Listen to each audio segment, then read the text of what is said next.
ዓለም ፖለቲካ እንደዚህ ከሆነ አስቸጋሪ ስለሚሆን ትራንስፖርቶች ችግር ስላለ የመንግስት አካላቶች አንዳንድ መኪኖች ታሳቢ አድርገው ነዳጅ ሁኔታ ህዝብን ቢተባበሩ ላላ ሰራተኛው በጊዜ ወደ ስራ እንዳይገባ አሁን ፐርሰናሊ እኔ በሰዓቴ ስራ ቦታ መድረስ እየቻልኩ አይደለም። እንደ ማህበረሰብ ግን ሁለት መኪና ካለው አንዱን ማስቀረት አንዳንዴ ወክም ማድረግ ወቅታዊ ችግሮችን እንደ ወቅቱ ማለፍ ይጠበቅብናል ብዬ አስባለሁ። ትራንስፖርት ተጨምሮ ነው የሚቀበሉት አሽከርካሪዎች ጭራሽ ይሄንን ተጨምሮበት ማለት ነው። በዚህ ሰዓት ደግሞ አሁን ከኑሮ አንጻር ደግሞ በጣም ይከብዳል። እነዚህ አስተያየቶች በመካከለኛው ምስራቅ ጦርነት ምክንያት በነዳጅ አቅርቦት ላይ ያጋጠመውን ችግር ለመቋቋም እንደ ሀገር በትብብርና በመተጋገዝ መንፈስ መስራት እንደሚገባ አጽንኦት የሰጡ ናቸው። የንግድና ቀጠናዊ ትስስር ሚኒስቴር በዓለም አቀፍ ቀውስ ምክንያት በነዳጅ አቅርቦት ላይ ያጋጠመውን ችግር ለመቋቋም የነዳጅ አቅርቦትና ስርጭትን የሚከታተል እርምጃ የሚወስድና ነዳጅ ቅድሚያ የሚሰጣቸውን ዘርፎች የሚለይ ክፍል መቋቋሙን ይፋ ማድረጉ ይታወሳል።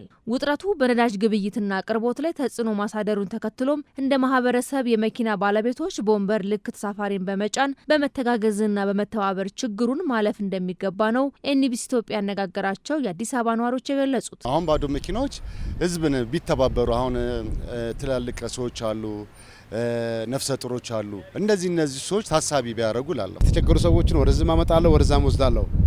ገብቶሻል። ወቅታዊ የሆኑ ችግሮች ስለሆነ ወንድም እህት አባት እናት ነው ያንን ሰው መተባበር ግድ ስላለ እየተባበርኩ ነው በግሌ ማለት። አስተያየት ሰጪዎቹም ነዳጅን በቁጠባ መጠቀም፣ ቀረብ ወደሚሉ አካባቢዎች በእግር ጉዞ ማድረግ፣ የሊፍት አገልግሎትን መስጠት እንዲሁም ሌሎች አማራጮችን ማህበረሰቡ ሊተገብር እንደሚገባ አንስተዋል። በዚህ አስቸጋሪ ጊዜ መንግስት ለነዳጅ የሚያደርገውን ድጎማ መቀጠሉንና አማራጭ መፍትሄዎችን ማቅረቡን አድንቀው ማንኛውም ተሽከርካሪ በወንበር ልክ ጭኖ እንዲንቀሳቀስ የመስሪያ ቤት ተሽከርካሪዎች ጭምር አገልግሎት እንዲሰጡ እንዲሁም የኤሌክትሪክ ተሽከርካሪዎችን ማስፋፋት ላይ መስራት እንዳለበትም ተናግረዋል። ከአንድ ቤት 4-5 መኪና ይወጣል። ባስ ተጋፍቶ ደግሞ የሚሄድ ሰውም ያለበት ነውና ከአንድ ቤት ነዳጅ ለመቆጠብ ቢያንስ ባልና ሚስት ሊሆን ይችላሉ ኦር ሰምቲንግ ፋሚሊ በአንድ መኪና ቢጠቀም አሪፍ ነው። ከዛ ባሻገር ደግሞ እንደዚህ ከአንድ ስፍራ ኦር ተመሳሳይ የስራ ቦታ የሚጓዙ ሰዎች በአካባቢያቸው ያለውን በተለይ ረጃጅም ሰርፎችን እያዩ ጥሎ ባያልፉ የመስሪያ ቤት ባስም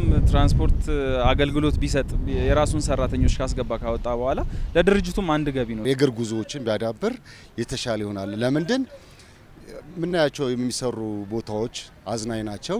በእግር ቢጠቀም ሰው ላሉ አጫጭር መንገዶች ኤሌክትሪኩን እንትን ቢጨምር እንደ ቬሎሲቲ አሪፍ ነው ማለት ነው። ብዙ ስራ የሚሰራቸው ስራዎች ላይ በእግር እየተጓዝኩ ነው።